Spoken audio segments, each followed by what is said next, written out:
کراچی میں ذاتی رنجش پر نوجوان کو فائرنگ کر کے قتل کر دیا گیا۔ گلشن اقبال بلاک 13D کے کوچنگ سینٹر میں فائرنگ سے جواں سال طالب علم احسان شدید زخمی ہوا اور دوران علاج زندگی کی بازی ہار گیا۔ مقتول کے اہل خانہ کے مطابق کوچنگ سینٹر کا طالب علم اپنے ساتھ مسلح شخص کو لایا تھا جس نے گولیاں چلائیں۔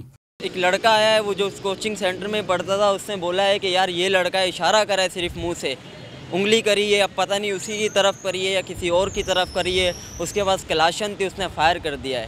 لیکن ہماری یہ درخواست ہے، سب کچھ ہو چکا ہے، ہر تصویریں آ چکی ہیں، شناخت ہو چکی ہے، نام پتہ لگ چکا ہے۔ ہماری ریکویسٹ ہے ٹھیک ہے کہ ہمیں انصاف دلایا جائے۔ گزشتہ روز کوچنگ میں کچھ طلبہ کا جھگڑا ہوا تھا جس پر انتظامیہ نے صلح کرا دی تھی۔ آج ایک نوجوان اپنے ہمراہ لڑکوں کو لایا اور کلاشنکوف سے فائرنگ کی۔ ملزمان کلاشنکوف بوری میں ڈال کر کوچنگ سینٹر میں داخل ہوئے۔ پولیس کا مزید کہنا ہے کہ احسان کے قتل میں ملوث طالب علم کی کوچنگ سینٹر سے تمام معلومات حاصل کی جا رہی ہیں۔ ملزم کی گرفتاری کے لیے چھاپے مارے جا رہے ہیں۔